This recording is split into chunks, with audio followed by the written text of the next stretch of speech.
Assalamualaikum warahmatullahi wabarakatuh. Selamat pagi ya semuanya. Jadi hari ini kita akan mulai kuliah kita yang pertama di anatomi dan fisiologi manusia. Jadi kita akan membicarakan hari ini selama 3 kali 50 menit ke depan kita akan membicarakan mengenai sistem saraf dan otak.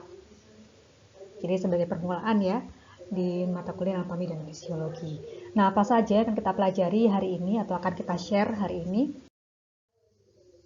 Yang pertama adalah definisi dan fungsi dari sistem saraf. Yang kedua adalah klasifikasi dari sistem saraf. Kemudian nanti kita akan bagi dua, kan sistem saraf itu ada dibagi menjadi dua klasifikasi besar, yaitu sistem saraf pusat, yaitu adalah otak dan medula spinalis atau sumsum tulang belakang. Kemudian sistem saraf perifer. Nanti di sana ada sistem saraf eferen, kemudian simpatis dan parasimpatis.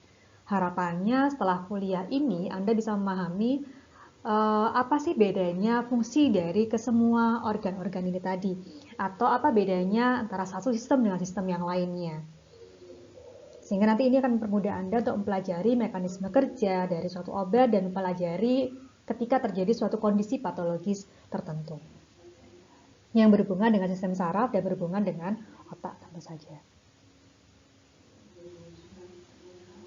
Kita mulai dulu dari definisi dari sistem saraf itu sendiri. Jadi sistem saraf itu merupakan suatu sistem yang berhubungan yang sifatnya kompleks. Jadi suatu sistem kompleks yang saling berhubungan satu sama lain, di mana dia terdiri dari sistem yang lebih besar, yang dia terdiri lagi dari satu sistem yang lebih kecil. Di mana sistem-sistem yang lebih kecil itu dia punya struktur yang spesifik dan punya fungsi yang juga spesifik. Nah, apa sih sebenarnya tujuan atau fungsi dari sistem saraf? Secara umum, sistem saraf itu punya fungsi dalam menjaga keseimbangan dalam tubuh kita. Jadi hampir semua keseimbangan dalam tubuh kita itu diatur oleh sistem saraf. Semuanya diatur oleh sistem saraf. Nah, kalau kita pecah-pecah lagi, fungsinya apa saja? Yang pertama adalah mengontrol aktivitas dari tubuh kita. Semua aktivitas dalam tubuh kita itu berhubungan dengan kerja dari sistem saraf. Semua aktivitas, mau Anda ingin aktivitas fisik misalnya, aktivitas secara emosional itu juga diatur oleh sistem saraf. Kemudian menerima informasi dari lingkungan sekitar.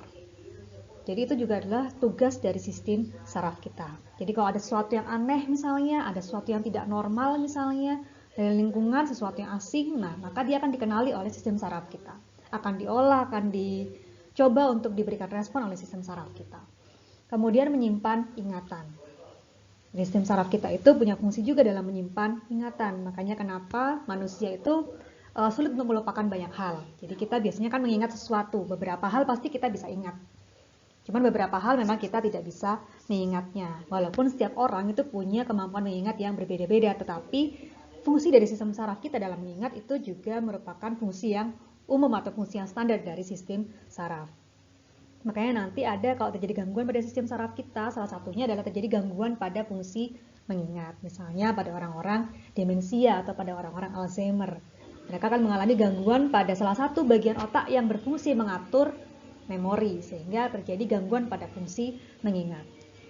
Kemudian juga untuk fungsi berpikir.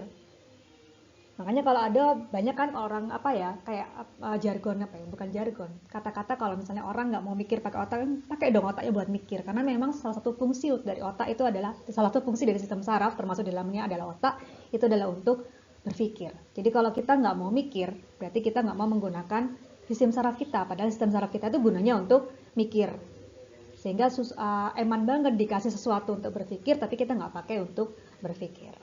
Jadi sekarang misalnya hari ini Anda menerima materi ini, Anda menggunakan fungsi otak Anda, fungsi sistem saraf Anda untuk berpikir. Apa sih yang dimaksud dengan sistem saraf itu? Ngapain aja sih dia? Bagaimana cara dia mengolah informasi? Nah, itu adalah bagaimana cara Anda mempergunakan fungsi dari sistem saraf Anda. Kemudian bagaimana nanti dari materi ini Anda bisa mengingat apa? Itu adalah bagaimana cara Anda memaksimalkan fungsi dari sistem saraf Anda juga.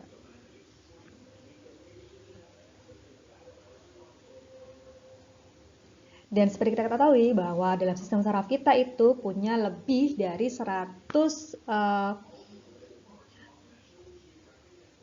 juta dari neuron. Jadi banyak sekali ya neuron. Nanti kita akan bahas bahwa neuron itu merupakan salah satu sel atau salah satu sel yang dia nanti berperan dalam menyampaikan pesan. Jadi kalau misalnya ada sesuatu yang aneh atau ada sesuatu yang memang harus harus dikomunikasikan, maka neuron inilah yang akan menyebabkan komunikasi antara semua bagian tubuh kita dengan sistem saraf. Jadi bagaimana caranya supaya kita bisa berkomunikasi, memberikan suatu jawaban, itu adalah fungsi, nanti ada peran penting dari neuron ini.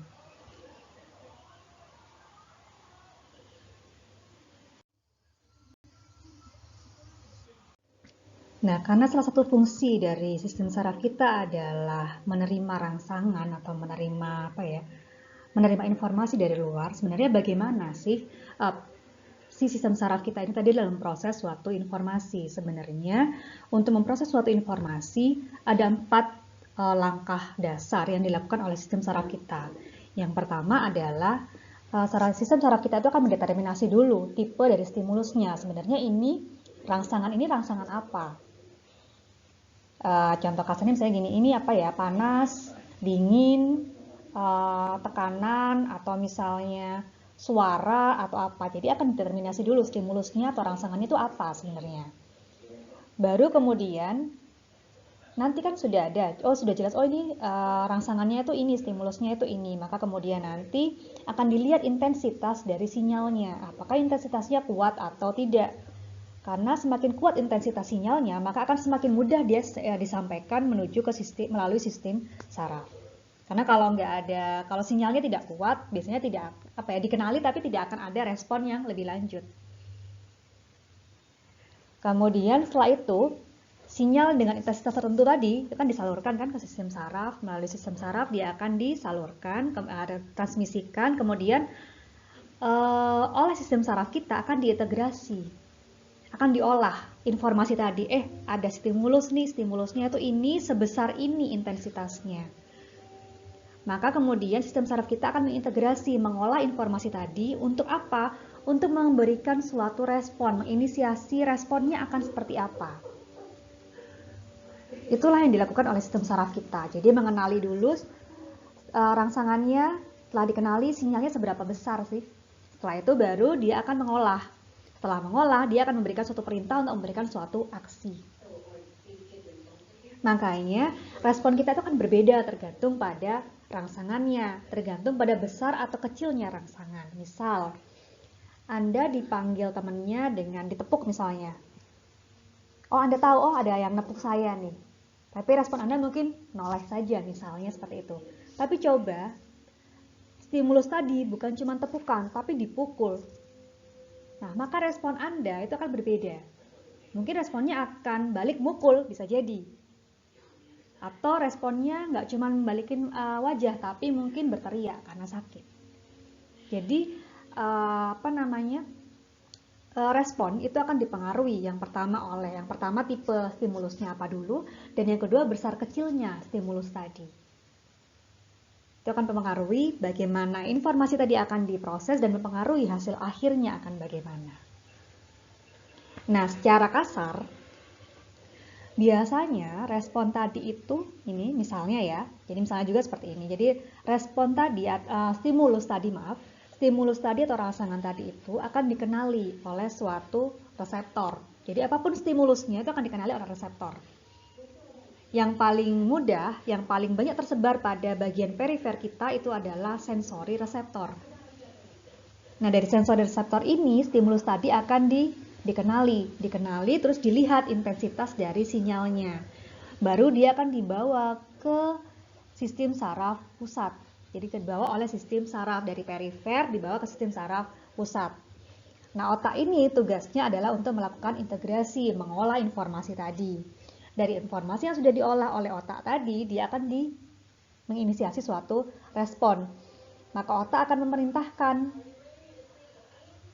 bagian efektor, organ atau sel tertentu atau jaringan tertentu untuk memberikan suatu respon.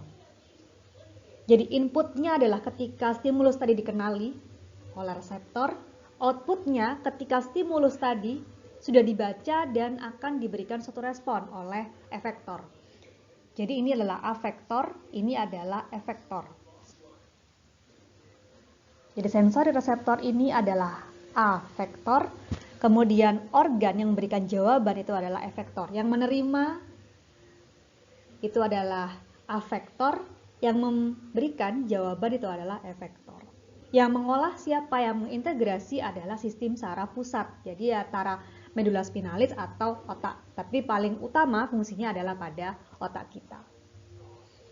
Yang afektor dan yang efektor ini adalah sistem saraf perifer. Jadi perifer, pusat, perifer. Itu adalah satu kesatuan whole package, jadi paket yang utuh dari sistem saraf kita, bagaimana mereka bekerja. Jadi yang integrasi, yang membaca, mengolah data, istilahnya mengolah data itu adalah sistem saraf pusat. Tapi yang menerima data atau yang mengeluarkan data itu adalah sistem saraf perifer. Jadi reseptor atau afektor di sistem saraf perifer, integrasi sistem saraf pusat, kemudian efektor sistem saraf perifer lagi. Semoga bisa dipahami ya.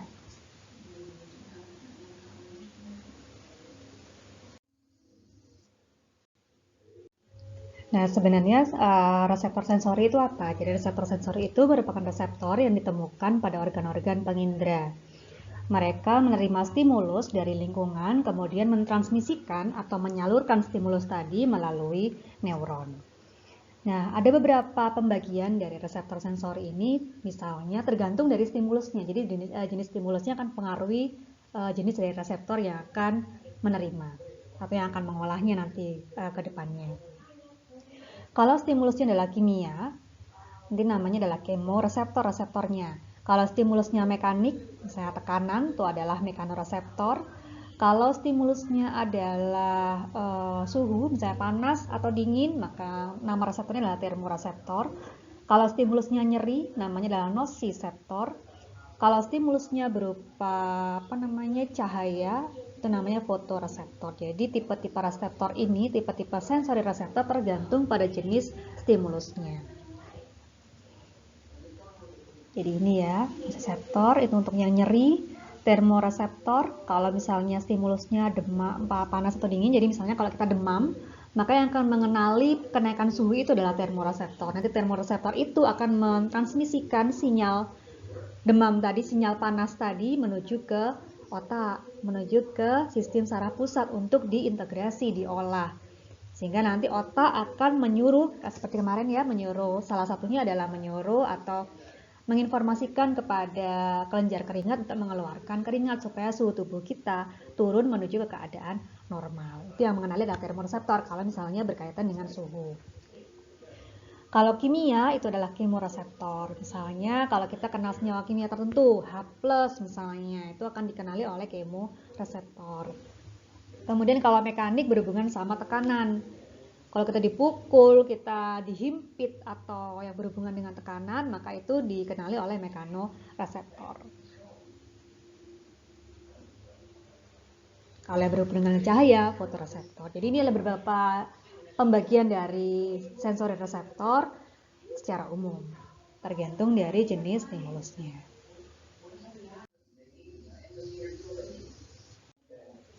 Nah, ini salah satu contoh ya pada kemoreseptor. Jadi kemoreseptor itu dalam tubuh kita ada yang kita sebut dengan kemoreseptor yang sentral, ada yang kita sebut dengan kemoreseptor yang perifer. Ini yang sentral itu dia letaknya di mana? Di medula oblongata, dan yang perifer letaknya salah satunya di aorta, jadi pada jantung kita. Nah, fungsi mereka apa? Fungsi mereka adalah mengatur tekanan, baik itu O2 maupun CO2, dan juga mengatur pH darah. Jadi kalau ada apa-apa yang terjadi pada tekanan O2, CO2, atau pada pH darah, mereka akan merangsang atau menstimulus kemoreseptor, baik itu perifer maupun pusat, tergantung stimulusnya yang apa dulu. Nah, kalau terjadi perubahan pada tekanan O2, maka yang akan terstimulasi adalah kemoreseptor yang ada di perifer. Tapi kalau terjadi perubahan pada tekanan CO2, maka akan menstimulasi kemoreseptor yang ada di pusat. Jadi misalnya ketika terjadi penurunan dari tekanan O2, maka dia akan dikenali kan oleh kemoreseptor yang ada di perifer. Nah, setelah itu apa? Setelah itu akan dilihat tekanan CO2-nya bagaimana. Kalau O2-nya turun, CO2-nya naik atau turun. Kalau CO2-nya naik, maka jadi ini kan kalau CO2-nya ternyata naik, maka akan otak kita itu akan memberikan suatu respon bagaimana caranya untuk melakukan supaya tekanan O2-nya naik, bagaimana caranya melakukan fungsi ventilasi. Begitu juga ketika tekanan CO2-nya meningkat, maka dia akan menstimulasi reseptor kemoreseptor yang ada di sentral, sehingga terjadi peningkatan ventilasi. Jadi kalau kita lihat ini ya, baik kemoreseptor perifer maupun kemoreseptor sentral ini, jadi kalau ada rangsangan, entah itu tekanan O2-nya atau tekanan CO2-nya atau pH darahnya yang mengalami gangguan perubahan, maka rangsangan tadi akan dihantarkan atau ditransmisikan menuju ke sistem saraf pusat, yaitu menuju ke brainstem, pusat pernafasan. Dari sini akan diintegrasi, diolah, sehingga terjadi suatu respon. Responnya apa? Dia menyuruh otot untuk bernafas, breathing. Sehingga akan terjadi ventilasi alveolar, keluar masuknya udara melalui alveolar. Jadi, siapa afrennya, siapa efrennya? Jadi afrennya adalah ini, kemoreseptor yang di sentral maupun yang di perifer itu adalah afrennya. Kemudian yang mengintegrasi siapa? Brainstem. Kemudian efrennya siapa? Muscle. Jadi otot di sepanjang diafragma kita supaya dia akan bernafas, memberikan suatu fungsi pernafasan sehingga terjadi ventilasi alveolar. Sehingga akhirnya nilai PCO2, tekanan CO2, tekanan O2 atau pH darahnya kembali ke keadaan normal.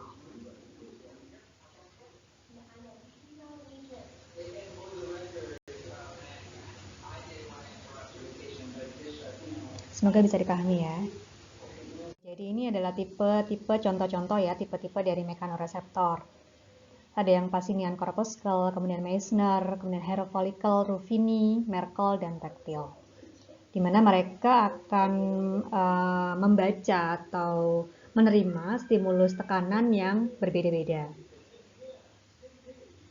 Jadi bisa tekanan atau vibrasi, nanti dia akan diterima oleh siapa. Kalau misalnya hanya sentuhan ringan itu akan diterima oleh siapa. Kemudian pergerakan dari rambut akan diterima oleh siapa, kemudian dan sebagainya. Misalnya ada rotasi dari sendi itu juga akan diterima oleh siapa. Jadi tipe-tipe mekanoreseptor ini bertanggung jawab atas stimulus yang juga berbeda-beda.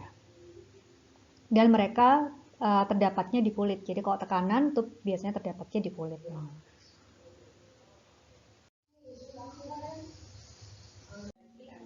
Kemudian adalah termoreseptor. Termoreseptor itu reseptornya terbagi menjadi dua. Reseptor yang digunakan untuk mengenali stimulus panas dan stimulus yang dingin. Nah, sama seperti tadi kemoreseptor. Jadi termoreseptor itu juga ada termoreseptor yang perifer, ada termoreseptor yang sentral. Termoreseptor yang perifer letaknya pada kulit. Kalau termoreseptor sentral letaknya pada otak kita, yaitu pada hipotalamus. Jadi biasanya rangsangan itu akan diterima dulu oleh kulit, akan diterima oleh termoreseptor yang ada di kulit, setelah itu akan ditransmisikan menuju ke hipotalamus, ke termoreseptor sentral. Nah, sehingga dari hipotalamus di otak kan hipotalamus itu dia akan mengintegrasi sinyal tadi. Sinyal tadi diintegrasi, kemudian ini ternyata demam misalnya seperti itu, maka dia akan menyuruh beberapa organ untuk bekerja bagaimana caranya supaya suhu tubuh tadi kembali ke nilai normalnya. Jadi bisa pada beberapa organ efektor, tidak hanya pada kelenjar keringat, bisa juga pada otot skeletal, bisa juga pada kulit. Jadi misalnya kalau kita demam, biasanya kulit kita, pori-pori pada kulit kita itu akan berusaha untuk dilebarkan misalnya. Jadi supaya nanti terjadi peningkatan penguapan atau peningkatan ini ya, supaya suhunya akan turun. Kalau pada kelenjar keringat, maka dia akan diminta untuk mengeluarkan keringat. Jadi keringat itu kan bisa keluar kalau misalnya pada kulit, pada arteri kulit itu juga akan terjadi vasodilatasi, sehingga lebih mudah keringat tadi akan keluar. Kalau ternyata dingin, maka yang terjadi adalah kelenjar keringatnya tidak boleh bekerja. Kemudian pembuluh darahnya itu akan di vasokonstriksi supaya tidak mengeluarkan cairan. Jadi ada beberapa mekanisme, ada beberapa organ efektor. Jadi organ efektor itu tidak hanya satu, bisa lebih dari satu. Jadi kita lihat ya, di sini ada afektornya, sensorinya tadi, sensori reseptornya sebagai yang di perifer, kemudian ada yang pusatnya adalah yang tadi mengintegrasi sistem saraf pusat, kemudian organ efektornya itu adalah sistem saraf perifer. Jadi perifer, pusat, perifer.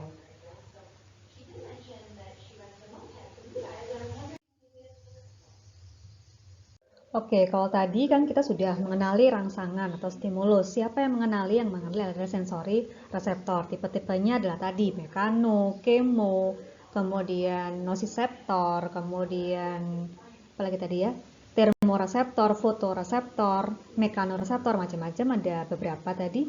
Nah, sekarang adalah bagaimana cara melihat intensitas dari stimulus. Jadi stimulus itu punya intensitas yang berbeda-beda, mulai dari yang ringan, sedang, hingga yang berat. Nah, perbedaan intensitas stimulus tadi akan menyebabkan perbedaan dari respon. Jadi kalau Anda lihat nih di gambar ini, ya, misalnya kita dari yang hanya sentuhan ringan sampai ada tekanannya, sampai benar-benar menekan, itu akan memberikan respon yang berbeda-beda.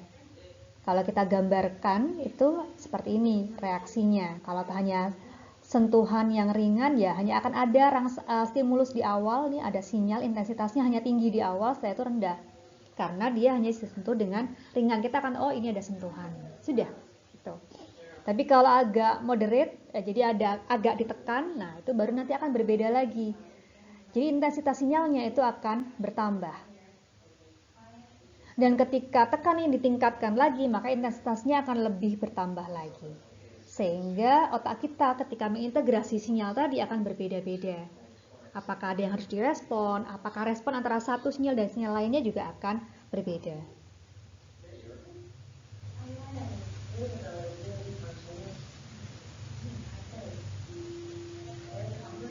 Oke ya, kita lanjutkan. Nah, kalau tadi sudah kita pelajari mengenai bagaimana cara mengenali stimulus, mengenali rangsangan, kemudian bagaimana melihat intensitas dari stimulusnya. Nah, sekarang bagaimana proses yang selanjutnya, yaitu proses integrasi dari stimulus.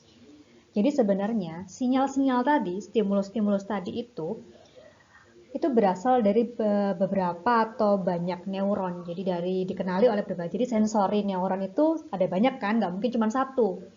Jadi ada banyak yang mengenali stimulus-stimulus tadi.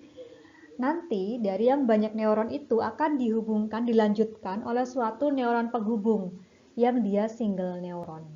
Jadi single connecting neuron. Jadi dari yang banyak-banyak tadi akan dilanjutkan oleh suatu single neuron penghubung. Jadi neuron penghubung yang dia hanya satu satu untai.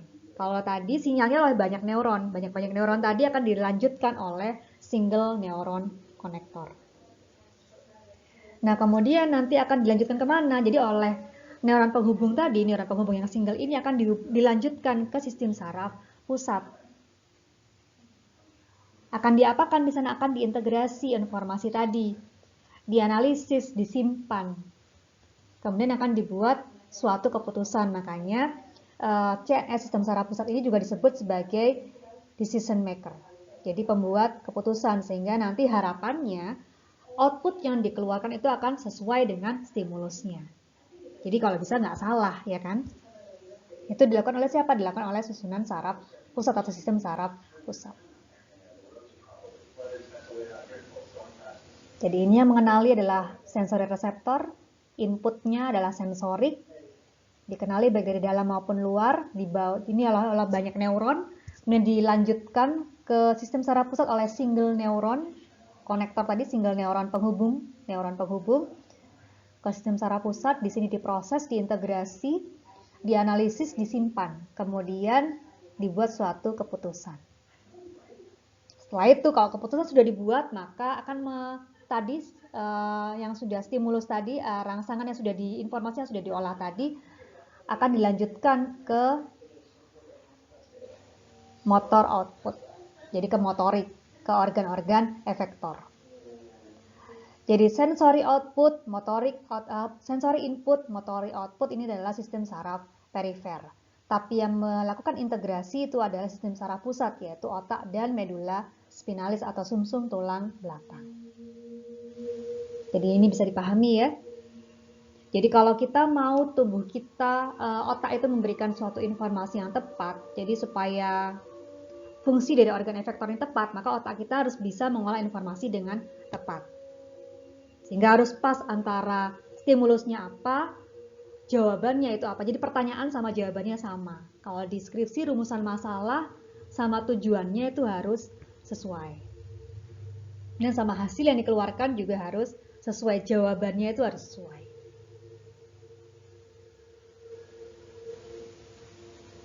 Nah, jadi kalau kita lihat tadi secara keseluruhan, maka sistem operasi dari sistem saraf kita itu terdiri dari beberapa bantuan dari beberapa macam sistem. Yang pertama adalah sensori neuron, kemudian neuron penghubung tadi, interconnecting neuron yang single tadi, yang dia akan menerima sinyal dari berbagai macam neuron sensori, kemudian neuron motorik, dan organ-organ efektor. Jadi bisa otot, bisa kelenjar, bisa juga organ biasanya. Nah, ini semua 1-4 ini termasuk dalam sistem saraf perifer. Jadi semoga Anda ingat ya, dari sensori neuron dia akan dilanjutkan ke interconnecting neuron, kemudian ke sistem saraf pusat, dari sistem saraf pusat akan ke motor neuron, kemudian ke organ efektor. Dan keempatnya ini masuk dalam sistem saraf perifer. Semoga dipahami ya. Nah, kemudian Anda pasti pernah mendengar yang namanya gerakan refleks. Pernah dengar nggak? Pasti pernah. Gerakan refleks itu bagaimana sifatnya? Cepat atau lambat? Iya, betul, cepat. Jadi gerakan refleks itu atau lengkung refleks atau refleks arch itu merupakan jalur saraf, sistem saraf yang paling sederhana. Kenapa dibilang paling sederhana? Karena dia tidak melibatkan otak di sana. Meskipun sama, dia melibatkan satu atau lebih juga neuron sensori, kemudian dia juga melibatkan neuron yang penghubung, interconnecting neuron, dia juga melibatkan itu. Tetapi dia tidak melibatkan fungsi dari otak. Kalau kita lihat nih misalnya di gambar ini ya. Misalnya tangan kita nih, jari kita menyentuh kaktus, duri kaktus. Menyentuh berarti kan ada benda yang tajam, ada tekanan di sana, sehingga akan dikenali misalnya oleh mekanoreseptor yang ada di kulit kita. Ini adalah mekanoreseptornya. Jadi ada banyak neuron sensori yang akan mengenali tadi jari yang terkena oleh duri. Dari sensori neuron tadi, mekanoreseptor misalnya, ini akan dilanjutkan, sinyal tadi akan dilanjutkan, ditransmisikan stimulus tadi oleh siapa? Oleh neuron interconnecting neuron.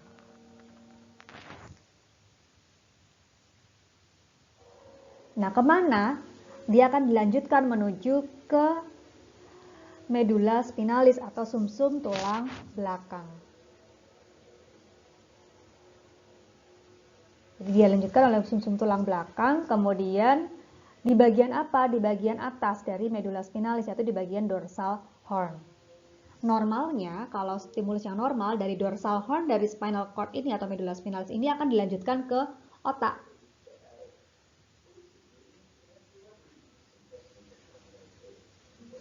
Tapi kan tidak. Kalau pada gerakan refleks, dia nggak dilanjutkan ke otak. Jadi dari bagian dorsal horn ini akan dilanjutkan menuju ke ventral horn, daerah yang ada di bawah ini.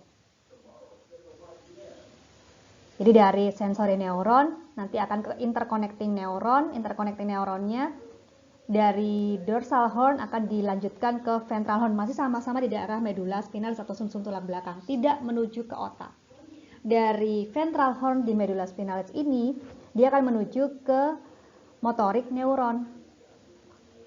Motorik neuron menuju ke organ efektor. Sehingga timbul respon, kita akan menarik tangan. Coba kalau Anda ingat-ingat, ketika Anda menyentuh sesuatu yang tajam, pasti tidak akan berpikir dulu, ini apa ya, tajam enggak? Refleks, Anda akan langsung menghindari itu.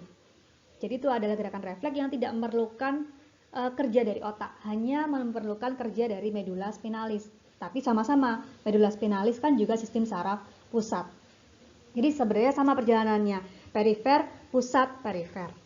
Hanya kalau normal, perifer, pusatnya medula spinalis dulu, baru otak, medula spinalis lagi, baru perifer lagi. Tapi kalau refleks enggak. Perifer, medula spinalis, perifer. Jadi bagian yang atas ini adalah bagian yang kita sebut dengan dorsal horn. Agak nggak enak ya kalau nulis pakai apa namanya, pakai pennya ini. Dorsal.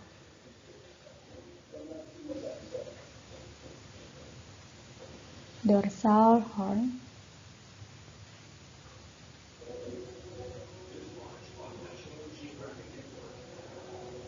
Kalau yang bagian bawah, ini yang bagian atas ya ini. Yang bagian bawah ini adalah ventral. Sama, hornnya sama, jadi ventral horn.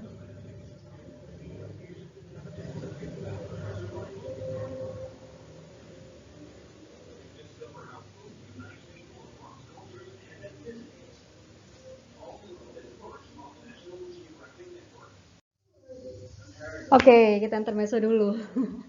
Capek kan tadi? Jadi bagaimana sistem saraf kita dalam merespon suatu rangsangan, memproses suatu rangsangan itu nanti dimulai dari, jadi ada berapa ya? Ada 4 apa ya? Yang pertama adalah Anda harus tahu dulu stimulusnya itu harus dikenali dulu. Siapa yang mengenali adalah sensori reseptor. Habis dikenali sama sensori reseptor, dia harus akan ditransmisikan sinyalnya melalui neuron penghubung. Jadi dari sensori reseptor, dia akan masuk ke medula spinalis, nanti ada neuron penghubung, dia akan menuju ke otak. Dari otak ke medula spinalis lagi, setelah itu baru ke neuron motorik, baru kemudian ke organ efektor. Sampai itu dulu. Nah, coba dilihat, ini intermezzo aja sih. Harusnya kalau anak farmasi nggak terlalu, kan tidak buta warna ya, nggak boleh buta warna kayak syaratnya. Anda bisa nggak menyebutin angka-angka ini? Saya pasti nggak ada masalah ya. Semoga saya juga nggak ada masalah. Kalau saya sih kelihatannya 6, ini 8, kemudian 56, 45, 29, 25. Biasanya kalau kita tes buta warna itu kan dari yang paling jelas dulu, kemudian sampai ke yang tidak jelas. Nah, di sini Anda sedang melakukan proses mengolah informasi. Jadi mata, organ sensori yang ada di mata, fotoreseptor itu akan mengenali ini tulisan apa. Kemudian akan memecah-pecah warnanya.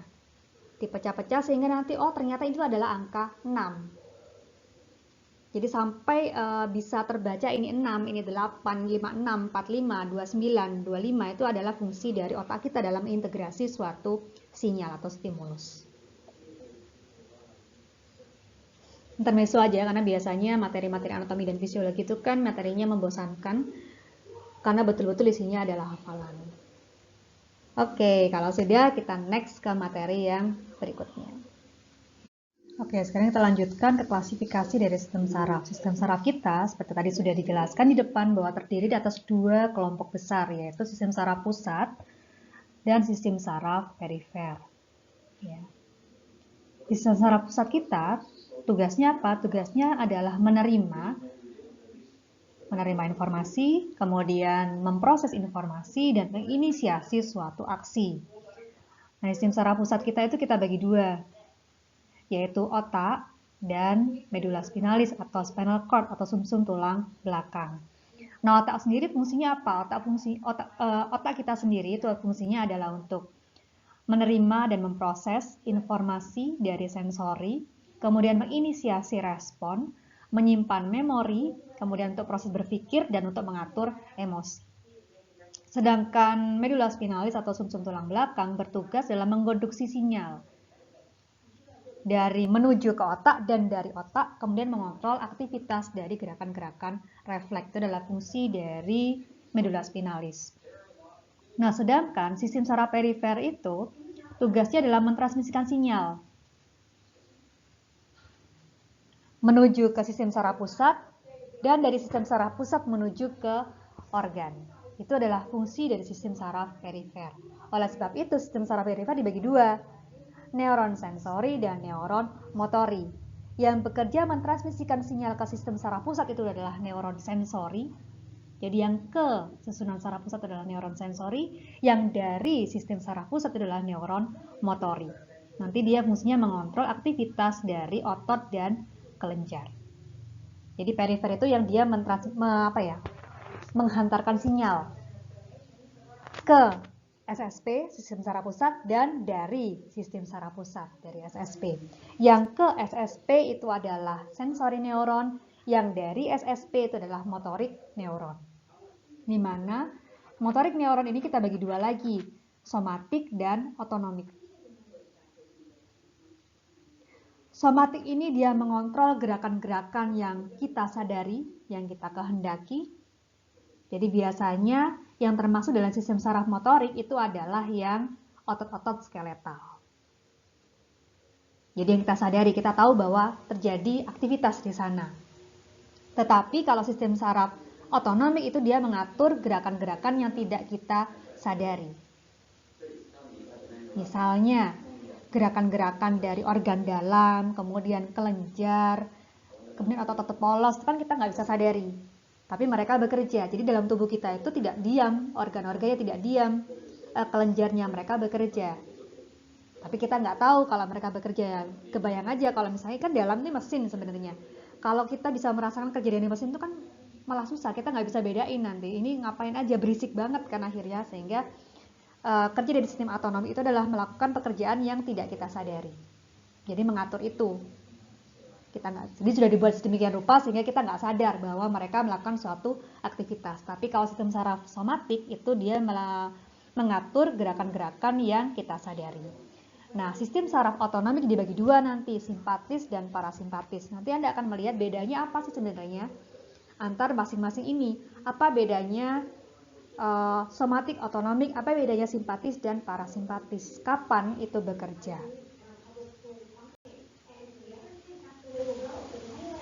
Jadi ini ya, Anda harus pahami bahwa ini sistem saraf pusat, ini juga untuk lebih mudah menghafalkannya. Sistem saraf terdiri dari sistem saraf pusat, SSP, dan sistem saraf perifer. SSP juga ya kalau disingkat. Jadi lebih enak kalau bahasa Inggrisnya kayaknya Central Nervous System sama Peripheral Nervous System. Sistem saraf perifernya kita bagi dua lagi, sensori, itu yang aferen, kemudian yang motori, itu yang eferen. Nanti yang eferen dibagi dua lagi, otonomik dan somatik. Kalau somatik itu yang hubungannya sama otot skeletal. Kalau otonomik dibagi dua, simpatis dan parasimpatis. Nanti ini yang bekerjanya, ini yang berhubungan sama organ, kemudian kelenjar, itu ada di sistem otonomik. Dan di sini Anda juga bisa melihat nanti bedanya di mana sebenarnya. Apa sih bedanya neuron sensorik sama neuron motorik? Apa sih bedanya antara neuron otonomik sama neuron somatik?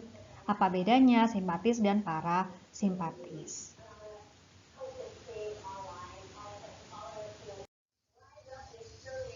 Oke, kemudian kita bahas yang pertama dulu, sistem saraf pusat. Jadi kita bahas yang Central Nervous System. Sistem saraf pusat kita atau Central Nervous System kita itu terdiri dari otak dan medula spinalis atau sumsum tulang belakang, di mana mereka bekerja sebagai pusat dari kontrol tubuh dan pusat dari koordinasi aktivitas dari tubuh kita. Nah, kalau kita breakdown fungsinya adalah fungsi dari sistem saraf pusat ini adalah menerima sinyal sensori, kemudian mendeterminasi respon apa yang sesuai, kemudian menyimpan ingatan, dan untuk proses berpikir. Nah, kalau Anda lihat, karena sistem saraf pusat ini kan dia benar-benar fungsi yang sangat vital dari tubuh kita, sehingga tidak bisa tidak bisa dibiarkan begitu saja, sehingga harus ada proteksinya. Coba deh, Anda pernah nggak makan otak sama sumsum tulang belakangnya hewan? Bagaimana keadaannya? Rapuh kan? Lunak, rapuh. Oleh sebab itu butuh proteksi pasti. Nah, proteksi yang bisa dipunyai atau yang dipunyai oleh sistem saraf kita itu termasuk dalamnya adalah proteksi secara kimia maupun proteksi secara fisika. Nah, proteksi secara fisika itu yang paling kelihatan ya, yaitu adalah tulang tengkorak. Kalau pada otak kita ada tulang tengkorak, kalau pada medula spinalis atau sumsum tulang belakang ada vertebra tulang belakang.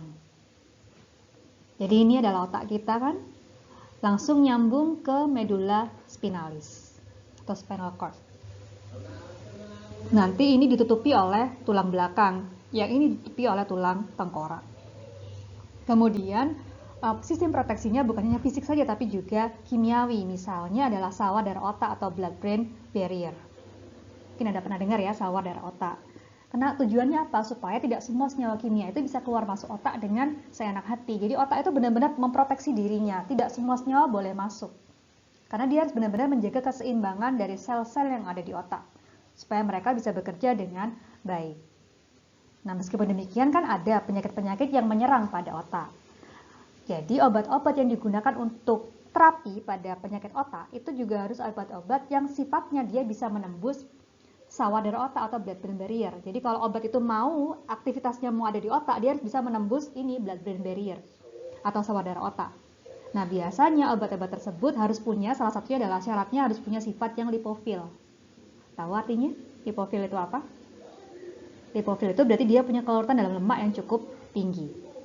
Nah, selain dua ini tadi, barier fisika dan barier kimia, ada juga barier yang lainnya. Yaitu misalnya pada cairan cerebrospinal, jadi dalam otak kita, di dalam medula spinalis kita tuh ada yang namanya cairan cerebrospinal. Kemudian ada juga yang kita sebut dengan selaput otak, yang kita sebut juga dengan meninges. Penyakitnya pasti pernah tahu, meningitis. Jadi penyakit yang menyerang pada selaput dari otak. Nah, meninges atau selaput otak itu terdiri dari beberapa lapisan. Jadi lapisan yang paling luar itu adalah durameter. Kemudian lapisan yang di tengahnya itu adalah arachnoid meter. Dan lapisan yang paling dalam itu adalah piameter. Di mana meninges ini terletak di antara tulang tengkorak, jadi skull, dengan spinal column. Jadi antaranya. Dan dia melingkupi, jadi melindungi seluruh bagian otak dan sumsum tulang belakang atau medula spinalis. Berikutnya adalah cairan cerebrospinal, di mana cairan cerebrospinal itu merupakan cairan yang dia mengelilingi otak dan medula spinalis atau sumsum tulang belakang kita. Letaknya di mana? Letaknya adalah pada area subarachnoid atau di antaranya arachnoid meter sama piameter. Jadi antara yang bagian tengah sama bagian yang paling dalam itu letaknya cairan cerebrospinal. Nah, fungsinya apa? Yang pertama adalah fungsi proteksi tadi ya. Baik secara kimia maupun secara fisik, dia fungsinya adalah untuk mentransport nutrisi, kemudian senyawa-senyawa kimia dan senyawa-senyawa buangan. Itu adalah fungsi dari cairan cerebrospinal. Kemudian memberikan efek buoyancy. Jadi sebenarnya otak kita itu kan sebenarnya berat. Jadi sebenarnya berat. Jadi beratnya itu kurang lebih 1,4 kg. Tetapi karena adanya cairan cerebrospinal sehingga kayaknya itu dia kayak mengambang gitu loh, memberikan efek mengambang sehingga berat tadi itu terkesannya bukan 1,4 kilo, terasanya bukan 1,4 kilo, tapi terasanya seperti 50 gram. Sehingga kita bisa dengan enak menyangga kepala kita. Jadi Anda bisa bayangin, Anda pernah nggak memanggul sesuatu yang beratnya kurang lebih 1,5 kilo? Kemana-mana bawa seperti itu, kan berat. Tapi sama cairan cerebrospinal, berat dari otak itu diminimalisir.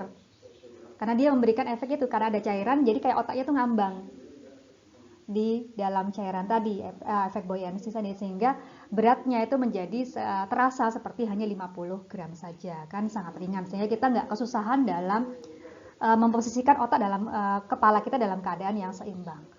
Jadi bayangin kalau itu 1,5 kilo, mungkin kadang kalau jalan dia miring ke kanan atau miring ke kiri, kan susah sekali ya. Dan pasti nggak enak, nggak mungkin kuat tahan jalan berlama-lama dengan memanggul beban. Jadi itu salah satu kegunaan dari cairan cerebrospinal. Nah, kalau kita lihat nih, ini adalah gambaran dari sawah darah otak kita atau blood-brain barrier. Kalau kita bandingkan ya, ini adalah sawar darah secara umum. Kalau kita lihat sawar darah secara umum itu masih ada pori-porinya, jadi ini masih kelihatan. Sehingga nanti senyawa-senyawa bisa keluar masuk dengan mudah, very easy. Tapi kalau sawah darah otak, itu berbeda. Kalau Anda lihat, pori-porinya sangat kecil sekali, jadi tight junction, benar-benar yang hampir tidak ada celah. Sehingga sifatnya adalah semi-permeable. Jadi hampir tidak bisa memasukkan dan mengeluarkan senyawa dengan mudah, kecuali untuk beberapa senyawa yang dia bisa keluar masuk dengan sangat mudah. Misalnya adalah oksigen, kemudian CO2, H2O, steroid, senyawa-senyawa larut lemak, dan termasuk salah satunya adalah glukosa juga. Jadi glukosa itu lebih cepat juga masuk ke dalam otak kita.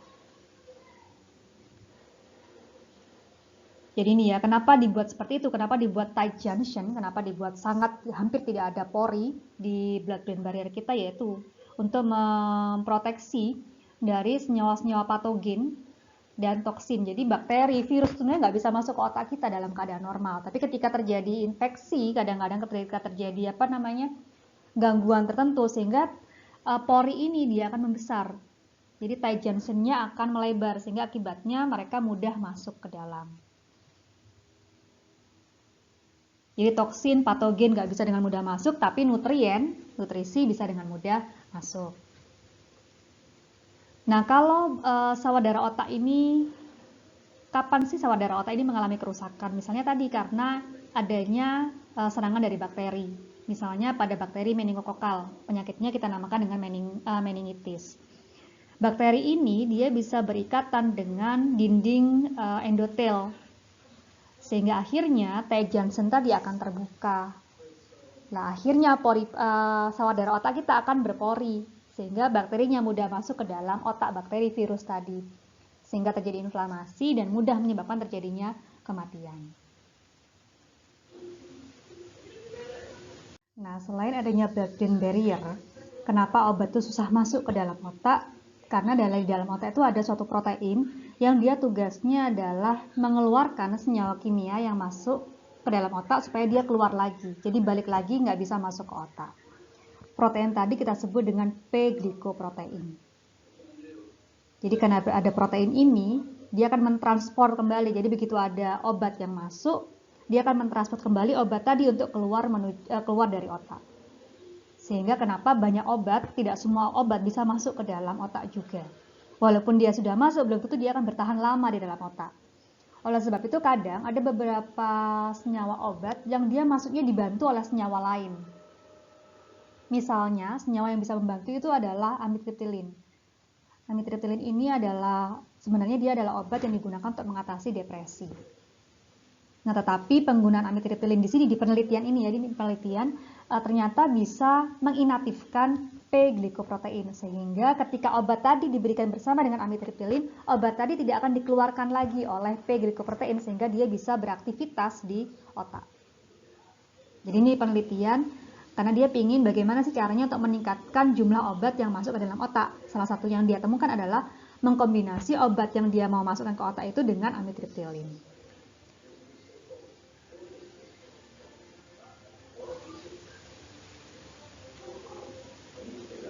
Jadi ini adalah beberapa senyawa yang bisa dengan mudah masuk ke dalam otak kita.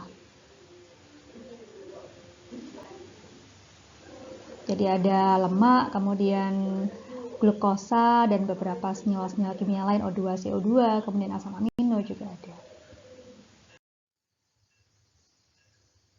Nah, oke, sekarang tadi kan kita membahas tentang fungsi dari otak secara umum ya. Nah, sekarang kita di sini melihat sebenarnya otak itu tersusun atas apa saja. Siapa sih bagian-bagian penyusun dari otak kita? Kita bahas bagian-bagian otak dulu ya. Jadi kita tahu tadi otak itu beratnya kan kurang lebih 1,5 kg, 2% dari total berat badan kita, di mana dia tersusun atas kurang lebih 1000 miliar neuron. Kalau kita lihat bagian-bagian dari otak itu terdiri dari cerebrum, cerebellum, dan brainstem. Jadi cerebrum ini dia punya 2 hemisfer, fungsinya adalah untuk mengontrol ingatan, kemudian kecerdasan dan kerja dari otot. Kemudian cerebellum untuk mengontrol keseimbangan, postur dan koordinasi, dan brainstem untuk mengontrol gerakan-gerakan yang tidak disadari, seperti misalnya bernafas. Nah, kalau dilihat dari posisinya, maka otak itu akan dibagi menjadi 3. Jadi otak depan, otak tengah, dan otak belakang. Otak depan itu terdiri dari cerebrum, kemudian thalamus dan hipotalamus, itu di otak depan. Kemudian ada otak tengah, midbrain, di dekatnya ada kelenjar pituitari. Kemudian ada otak belakang atau hindbrain, ada pons, medulla oblongata, dan cerebellum. Nah, thalamus, hipotalamus, epitalamus, dan pineal gland ini juga dituliskan terletak pada suatu area yang disebut dengan diencephalon. Baik ya, yang pertama kita bahas dulu cerebrum. Jadi cerebrum itu merupakan bagian terbesar dari otak kita. di mana dia terdiri dari kurang lebih 5 miliar neuron dan dibagi atas dua hemisfer, kanan sama kiri. Nah, bentuknya seperti apa sih? Jadi secara apa ya, morfologi kayaknya. Secara morfologi kita bisa lihat bahwa cerebrum itu dia berkerut-kerut. Jadi berkerut-kerut dengan jumlah lipatan yang tidak terhingga, banyak banget. Dan di cover atau ditutupi oleh suatu lapisan luar yang berwarna abu-abu yang disebut dengan cerebral cortex. Jadi cerebral cortex itu adalah penutup cover dari cerebrum. Jadi ini adalah cerebrumnya.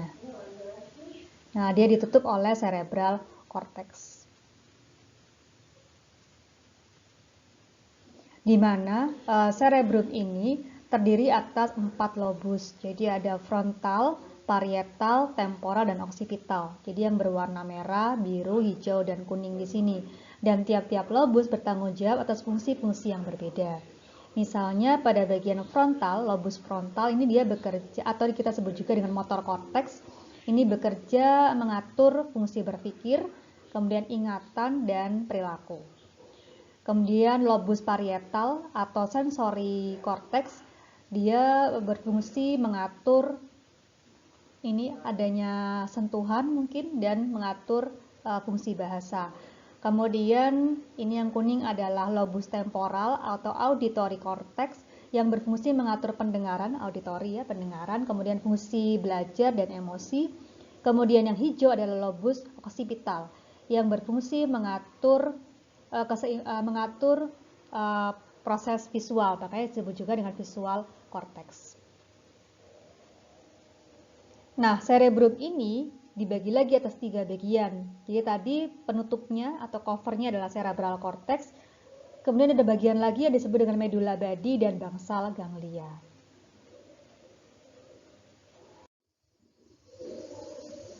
Ini ya, bahwa cerebrum itu dia punya 2 hemisfer, hemisfer kanan dan hemisfer kiri.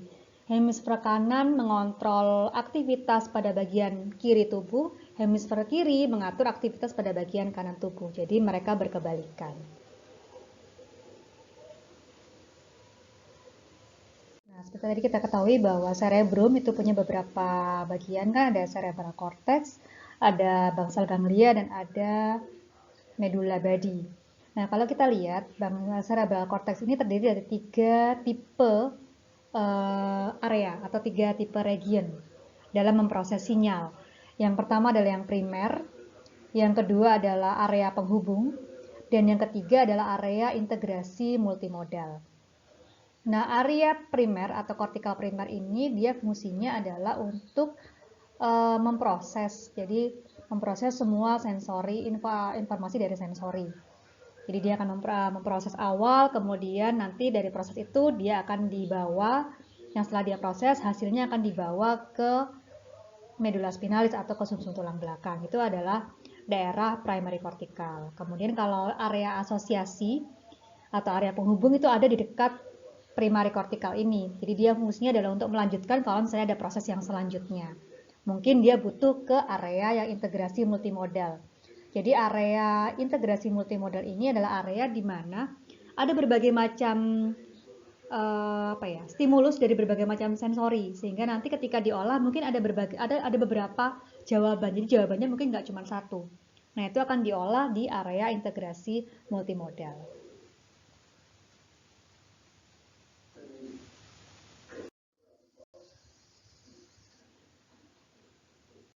Nah, yang kedua, bagian dari cerebrum selain cerebral cortex adalah medulla badi. Jadi medulla badi ini warnanya putih, jadi white mass, massa yang berwarna putih yang disebut dengan white matter. Kalau tadi warnanya adalah gray matter, cerebral cortex. Kalau ini warnanya adalah white, sehingga disebut dengan white matter, di mana dia terdiri dari akson yang mengandung mielin. Nah, fungsinya apa? Mentransmisikan sinyal keluar masuk cerebral cortex. Itu adalah fungsi dari medulla badi. Di mana pada bagian medulla badi ini ada yang disebut dengan corpus callosum, yang tugasnya adalah menghubungkan impuls atau stimulus tadi, sinyal, dari hemisfer kanan ke hemisfer kiri. Jadi dari dua hemisfer tadi itu dihubungkan oleh corpus callosum.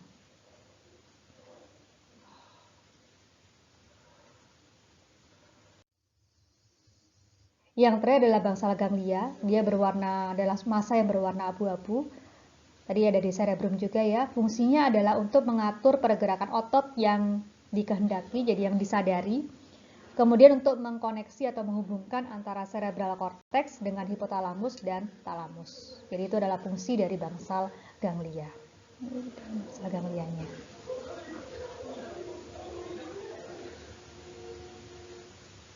Berikutnya adalah cerebellum. Jadi cerebellum itu merupakan bagian kedua terbesar di otak kita setelah cerebrum ya. Jadi fungsinya ada beberapa.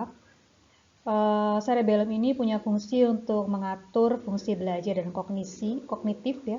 Kemudian untuk mengatur keseimbangan dan stabilitas, kemudian juga untuk koordinasi dari pergerakan. Jadi bagaimana menginisiasi atau mengawali pergerakan, kemudian bagaimana bergerak secara halus dan precise, jadi nggak kemana-mana bergeraknya, kemudian mengkoordinasi gerakan-gerakan yang kompleks, kemudian juga mengkoordinasi gerakan dari mata dan kepala kita. Jadi itu diatur oleh cerebellum. Nah, di cerebellum ini ada 3 divisi, ada lobus anterior, lobus posterior, dan lobus floculonodular.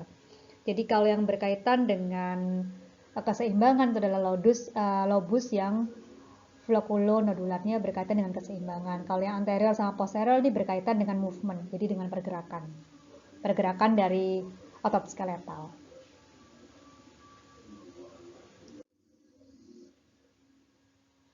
Nah, berikutnya adalah brainstem atau batang otak. Jadi batang otak ini ya, yang bagian berwarna hijau ini, hijau, dia terdiri dari midbrain atau mesencephalon, kemudian ada pons dan medulla oblongata. Jadi midbrain ini fungsinya adalah untuk menghantarkan impuls atau sinyal tadi dari cerebral cortex menuju ke pons atau spinal cord atau medulla spinalis, atau dari medulla spinalis menuju ke thalamus. Jadi itu fungsi dari midbrain. Kalau pons ini fungsinya adalah untuk mengontrol pernafasan dan tidur. Jadi fungsi tidur, pernafasan diatur oleh pons. Kemudian kalau medulla oblongata, dia berfungsi sebagai pusat dari pengaturan tekanan darah. Kemudian pusat dari pengaturan pernafasan juga, dan pusat dari mual muntah juga.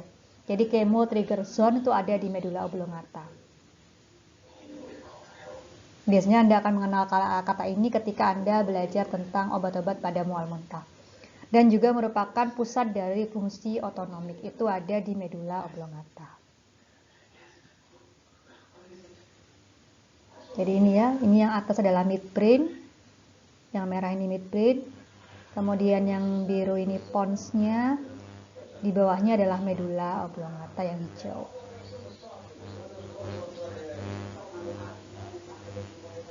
Ada bagian otak yang kita sebut dengan talamus. Jadi talamus itu berasal dari bahasa Yunani ya.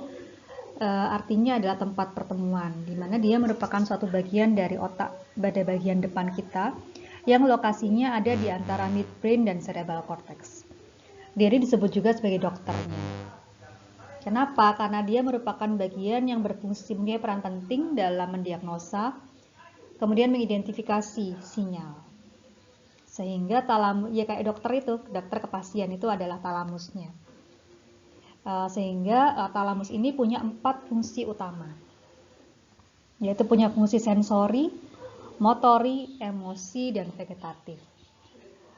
Jadi talamus itu punya fungsi dalam menghantarkan semua informasi sensoris ke korteks. Jadi dari sensori neuron itu kan nanti dia akan ke medulla spinalis dulu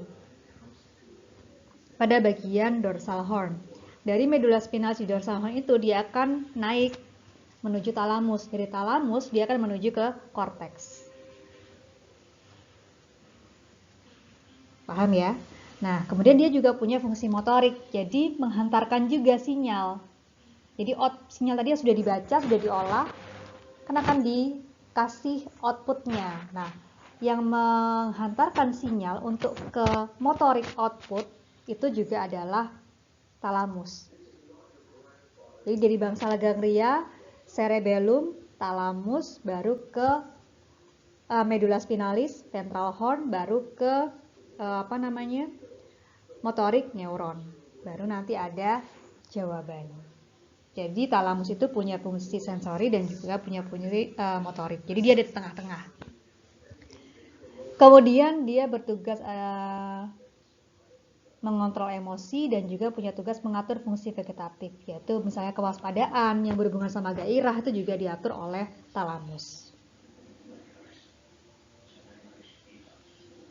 Jadi ini kalau tanpa talamus maka otak kita tidak bisa mendiagnosa informasi-informasi sensorik, karena dari sensorik ke talamus dulu, baru setelah itu ke korteks.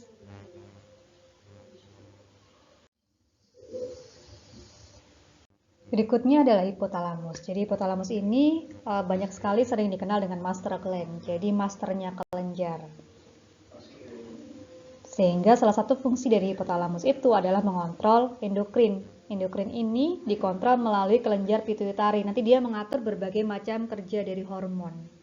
Seperti hormon stres, salah satunya ya, hormon reproduksi, kemudian hormon pertumbuhan atau growth hormone, dan lain-lain. Selain itu, hipotalamus juga mengatur fungsi keseimbangan atau homeostasis. Jadi mengatur fungsi metabolisme, kemudian keseimbangan air dan elektrolit, mengatur temperatur, kemudian mengatur siklus sirkadian. Jadi mengatur pola atau ritme dari tubuh kita. Jadi kapan tubuh kita bangun, kemudian kapan kita tidur, kapan makanan kita dicerna, kapan makanan itu diserap. Jadi ada waktu-waktu tubuh kita tuh punya waktu-waktu tertentu, sehingga jarang sekali sebenarnya secara normal orang nggak tidur selama 24 jam itu jarang, karena tubuh itu punya siklus sirkadian ini akan mengatur semua itu, sehingga manusia itu punya jam tidur, punya jam bangun, seperti itu. Kemudian mengatur juga fungsi otonom. Jadi dia akan mengintegrasi informasi dari sensoris, kemudian mengatur ingatan, mengatur emosi, kemudian mengorganisasi respon dari simpatis dan parasimpatis. Kemudian dia juga punya fungsi limbik yang berhubungan sama ingatan dan emosi. Jadi ini kalau kita lihat posisinya ya, ini adalah talamus yang hijau, kemudian adalah di bawahnya adalah hipotalamus. Kemudian di dekat mereka itu ada yang namanya kelenjar pituitari. Ini yang mengatur banyak fungsi hormon di dalam tubuh kita itu diatur oleh kelenjar pituitari. Makanya kenapa disebut sebagai master glands. Jadi masternya kelenjar-kelenjar. Karena kelenjar inilah nanti yang akan mengatur fungsi dari hormon.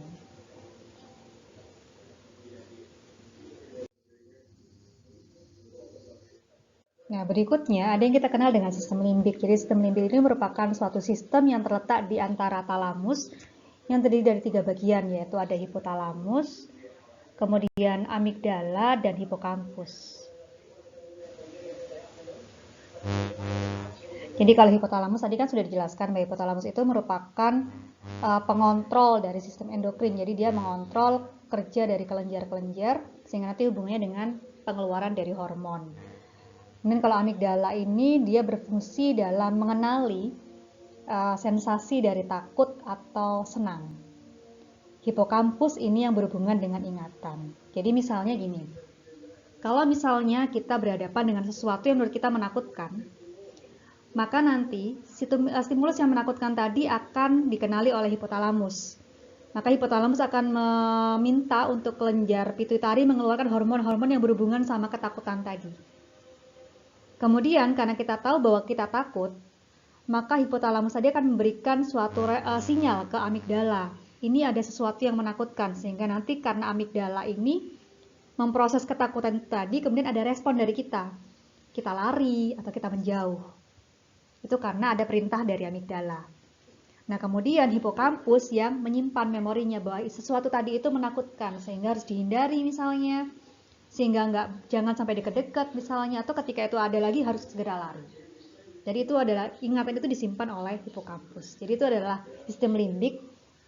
Jadi dia akan mengenali hal yang menyenangkan maupun tidak menyenangkan dan mengingatnya. Kemudian di dalam tubuh, hal yang menyenangkan dan tidak menyenangkan itu kan akan mempengaruhi sistem biokimia. Akibat apa? Akibat adanya aktivitas dari beberapa kelenjar, terutama dari kelenjar pituitari tadi. Jadi ada aktivitas dari sistem endokrin.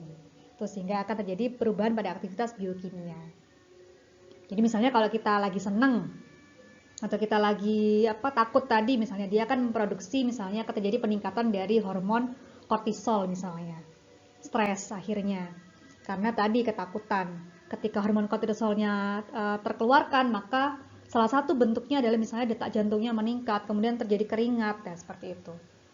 Setelah itu lari, karena ada perintah dari amigdala, itu menakutkan lari. Gitu. Hipokampus yang menyimpannya. Oh, bahwa itu tadi menakutkan, lain kali jangan sampai ketemu misalnya. Atau kalau lain kali kalau ketemu lagi tetap lari lagi. Atau ketika ketemu lagi nanti telepon polisi, misalnya hal-hal seperti itulah. Itu adalah fungsi dari sistem limbik kita.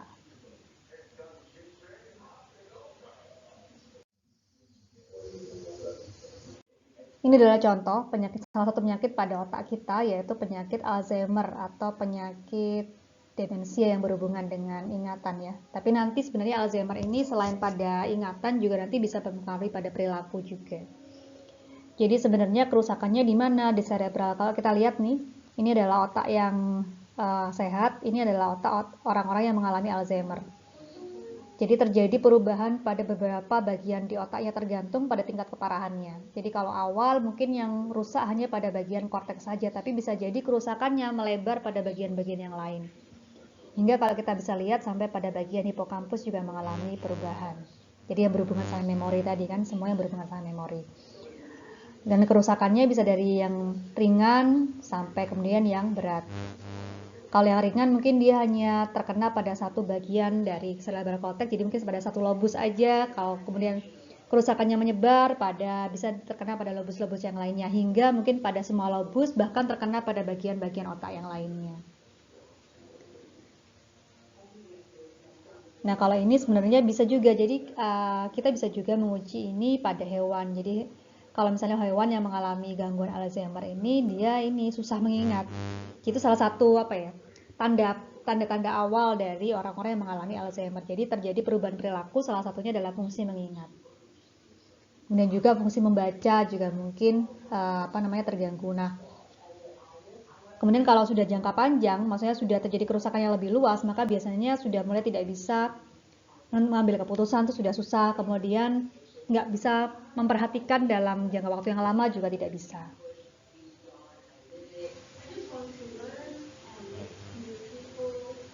Ada banyak ya, tapi ya penyakit-penyakit yang menyerang otak bukan cuma Alzheimer, ada juga Parkinson misalnya. Ada juga penyakit-penyakit kejiwaan. Nah, penyakit-penyakit kejiwaan itu juga menyerang pada otak kita. Jadi ada berbagai macam penyakit yang berhubungan dengan otak. Contoh yang lain ya, kalau tadi adalah Alzheimer, ini adalah Parkinson. Jadi Parkinson itu adalah penyakit yang disebabkan karena gangguan pada fungsi motorik. Jadi gangguan pada bagian otak kita, terutama pada bagian basal ganglia. Jadi pada cerebral cortex juga. Jadi terjadi gangguan sehingga terjadi perubahan dari neurotransmitter. Jadi di dalam otak kita itu ada berbagai macam neurotransmitter, senyawa-senyawa kimia yang fungsinya mengatur berbagai macam fungsi dari otak kita dan juga pada organ tubuh kita. Nah, neurotransmitter yang berfungsi dalam mengatur pergerakan itu adalah dopamin dan asetilkolin. Mungkin Anda pernah dengar. Nanti kita bahas ketika nggak ada ya kalau di anatomi dan fisiologi. Nanti Anda akan bahas itu di farmakologi kalau tidak farmakoterapi. Jadi kalau dalam otak kita itu neurotransmitter yang berperan dalam menjaga fungsi motorik itu adalah atau pergerakan itu adalah dopamin dan asetilkolin. Nah, pada orang yang mengalami Parkinson, jumlah dopaminnya itu mengalami penurunan. Sehingga dopamin sama asetilkolin ini jumlahnya nggak seimbang. Akibatnya yang terjadi adalah simptom-simptom atau gejala-gejala yang Anda bisa lihat pada orang-orang yang mengalami Parkinson. Apa misalnya? Ada nggak? Kalian pernah nggak lihat orang Parkinson itu ciri-ciri apa sih yang Anda bisa lihat? Iya, yang paling gampang adalah tremor. Atau kadang ini jalannya kaku, menyeret gitu. Kaku. Nah, itu jadi terjadi gangguan pada pergerakannya, movementnya, sehingga salah satu obat yang digunakan untuk mengatasi Parkinson adalah bagaimana caranya meningkatkan jumlah dari dopamin. Nah, oleh sebab itu, karena ini di otak ya, maka obat-obat tadi sifatnya harus lipofil. Nah, bagaimana caranya obat tadi bisa bekerja untuk meningkatkan jumlah dopamin? Nah, beberapa obat itu bekerja dengan cara yang berbeda-beda. Nanti kita bahas apa sih neurotransmitter, apa itu reseptor nanti di bagian akhir minggu depan kalau saya nggak salah. Kalau sekarang kita masih bicara ini dulu. Jadi ada obat-obat yang bekerja langsung pada reseptor. Reseptor itu mirip kayak kunci sama anak kunci. Dopamin itu berikatan, dopamin misalnya kuncinya, reseptor itu anak kunci, jadi mereka harus pas. Nah, ada obat-obat yang bekerja dengan langsung berikatan sama reseptor supaya nanti dia bisa meningkatkan aktivitas dari dopamin. Misalnya adalah ini, bromokriptin, kemudian pramipexole, dan lain-lainnya. Ada juga obat-obat yang bekerja dengan cara menghambat metabolisme dari dopamin. Jadi kan kita butuh dopamin, jangan sampai dopamin itu di metabolisme, supaya jumlahnya tidak semakin menurun. Nah, enzim yang metabolisme dopamin itu ada dua. Ada monoamin oksidase tipe B, monoamin oksidase tipe B, dan yang kedua adalah katekol ometil transferase. Jadi ada obat-obat yang dia menghambat enzim ini. Yang menghambat MAOB contohnya adalah selegilin, rasagilin, yang menghambat COMT, katekol ometil transferase adalah tolkapon. Nah, ada juga ya udah kan kurang dopamin, kasih aja dopamin. Jadi ada yang seperti itu, langsung dikasih dopamin. Tapi dopamin itu nggak bisa langsung diberikan dalam bentuk utuh dopamin. Kenapa? Karena dopamin sifatnya hidrofil.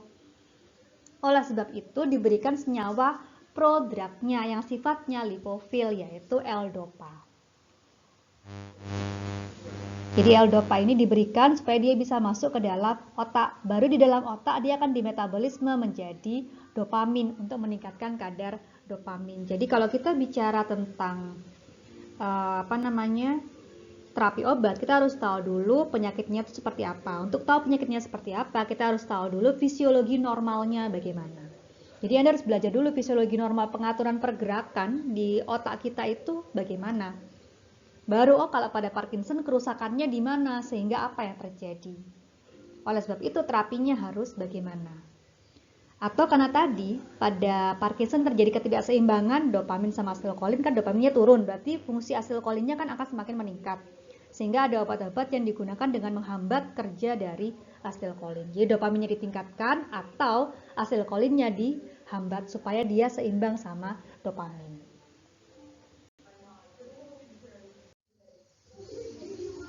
Oke. Istirahat lagi ya. Capek banget karena tadi kan materinya udah berturut-turut banyak sekali. Silakan Anda intermezzo. Mungkin Anda bisa menjawab soal ini. Jawabannya berapa? Silahkan. Kalau Anda masih bisa jawab berarti Anda masih fokus sama kuliahnya. Tapi kalau udah mulai gelambiar, nah silakan Anda sarapan dulu. Sebelum nanti kita masuk ke yang berikutnya, kita akan bahas mengenai medula spinalis atau sumsum tulang belakang.